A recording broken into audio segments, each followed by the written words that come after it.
Gênesis, capítulo 11. Em toda a terra havia apenas uma língua e uma só maneira de falar. Os homens partiram do Oriente, encontraram uma planície na terra de Siná e habitaram ali. E disseram uns aos outros: Venham, vamos fazer tijolos e queimá-los bem. Os tijolos lhes serviram de pedra e o betume de argamassa. Disseram: Venham, vamos construir uma cidade e uma torre cujo topo chegue até os céus, e tornemos célebre o nosso nome, para que não sejamos espalhados por toda a terra. Então o Senhor desceu para ver a cidade e a torre que os filhos dos homens estavam construindo. E o Senhor disse: Eis que o povo é um, e todos têm a mesma língua. Isto é apenas o começo. Agora não haverá restrição para tudo o que planejam fazer. Venham, vamos descer e confundir a língua que eles falam, para que um não entenda o que o outro está dizendo. Assim, o Senhor os dispersou dali pela superfície da terra, e pararam de edificar a cidade. Por isso a cidade foi chamada de Babel, porque ali o Senhor confundiu a língua de toda a terra, e dali o Senhor os dispersou por toda a superfície dela. São essas as gerações de Sem. Ele tinha 100 anos de idade quando gerou Arfaxade, 2 anos depois do dilúvio. E depois que gerou Arfaxade, Sem viveu 500 anos e gerou filhos e filhas. Arfaxade viveu 35 anos e gerou Salá. E depois que gerou Salá, Arfaxade viveu 403 anos e gerou filhos e filhas. Salá viveu 30 anos e gerou Éber. E depois que gerou Éber, Salá viveu 403 anos e gerou filhos e filhas. Éber viveu 34 anos e gerou Peleg. E depois que gerou Peleg, Éber viveu 430 anos e gerou filhos e filhas. Peleg viveu 30 anos e gerou Reu. E depois que gerou Reu, Peleg viveu 209 anos e gerou filhos e filhas. Reu viveu 32 anos e gerou Serug. E depois que gerou Serug, Reu viveu 207 anos e gerou filhos e filhas. Serug viveu 30 anos e gerou Naor. E depois que gerou Naor, Serug viveu 200 anos e gerou filhos e filhas. Naor viveu 29 anos e gerou Terá. E depois que gerou Terá, Naor viveu 119 anos e gerou filhos e filhas. Terá viveu 70 anos e gerou Abrão, Naor e Harã. São essas as gerações de Terá. Terá gerou Abrão, Naor e Harã gerou Ló. Harã morreu na terra do seu nascimento, em Ur dos Caldeus, estando Terá, seu pai, ainda vivo. Abrão e Naor tomaram para si mulheres. A mulher de Abrão se chamava Sarai, e a mulher de Naor era Milca, filha de Harã, que foi pai de Milca e de Iscá. Sarai era estéril, não tinha filhos. Terá tomou Abrão, seu filho, e Ló, filho de Harã, filho do seu filho, e Sarai, sua nora, mulher do seu filho Abrão, e saiu com eles de Ur dos Caldeus para ir à terra de Canaã. Foram até Harã, onde ficaram, e havendo Terá vivido 205 anos ao todo, morreu em Harã. Salmos 5. Dá ouvido, Senhor, às minhas palavras, e acode o meu gemido. Escuta, Rei meu e Deus meu, a minha voz que clama, pois a ti é que imploro. De manhã, Senhor, ouves a minha voz, de manhã te apresento a minha oração e fico esperando. Pois tu não és Deus que se agrade com a iniquidade, e contigo não subsiste o mal. Os arrogantes não permanecerão na tua presença. Odeias todos os que praticam a iniquidade. Tu destróis os que proferem mentira. O Senhor abomina o sanguinário e o fraudulento. Eu, porém, pela riqueza da tua misericórdia, entrarei na tua casa e me prostrarei diante do teu santo templo, no teu temor. Senhor, guia-me na tua justiça por causa dos meus adversários, endireita diante de mim o teu caminho. Porque na boca dos meus adversários não há sinceridade. O íntimo deles está cheio de crimes. A garganta deles é sepulcro aberto, e com a língua lisonjeia. Declara os culpados, ó Deus, que eles caiam por seus próprios planos.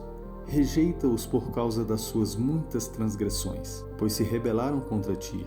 Mas alegre-se todos os que confiam em ti. Cantem de júbilo para sempre, porque tu os defendes. E em ti se gloriem os que amam o teu nome, pois tu, Senhor, abençoas o justo, e como escudo, o cercas da tua bondade. Lucas capítulo 7, dos versos 18 a 50. Todas essas coisas foram relatadas a João pelos seus discípulos, e João, chamando 2 deles, enviou-os ao Senhor para perguntar: Você é aquele que estava para vir ou devemos esperar outro? Quando os homens chegaram a Jesus, disseram: João Batista nos enviou para perguntar: O Senhor é aquele que estava para vir ou devemos esperar outro? Naquela mesma hora, Jesus curou muitas pessoas de doenças, de sofrimentos e de espíritos malignos e deu vista a muitos cegos. Então Jesus lhes respondeu: Voltem e anunciem a João o que vocês viram e ouviram. Os cegos veem, os coxos andam, os leprosos são purificados, os surdos ouvem, os mortos são ressuscitados, e aos pobres está sendo pregado o Evangelho. E bem-aventurado é aquele que não achar em mim motivo de tropeço. Quando os mensageiros de João se retiraram, Jesus começou a dizer ao povo a respeito de João: O que vocês foram ver no deserto? Um caniço agitado pelo vento? O que vocês foram ver? Um homem vestido de roupas finas? Os que se vestem bem e vivem no luxo moram nos palácios reais. Sim, o que foram ver? Um profeta? Sim, eu lhes digo, e muito mais do que um profeta. Este é aquele de quem está escrito: Eis que envio adiante de você o meu mensageiro, o qual preparará o caminho diante de você. Eu lhes digo, entre os nascidos de mulher, ninguém é maior do que João, mas o menor no reino de Deus é maior do que ele. Todo o povo que o ouviu e até os publicanos reconheceram a justiça de Deus, tendo sido batizados com o batismo de João. Mas os fariseus e os intérpretes da lei rejeitaram quanto a si mesmo o plano de Deus, não tendo sido batizados por ele. E Jesus continuou: A que, pois, compararei as pessoas dessa geração? A que são semelhantes? São semelhantes a meninos que, sentados na praça, gritam uns para os outros: Nós tocamos flauta, mas vocês não dançaram. Entoamos lamentações, mas vocês não choraram. Pois veio João Batista, não comendo pão nem bebendo vinho, e vocês dizem: ele tem demônio. Veio o Filho do Homem, comendo e bebendo, e vocês dizem: eis aí um glutão e bebedor de vinho, amigo de publicanos e pecadores.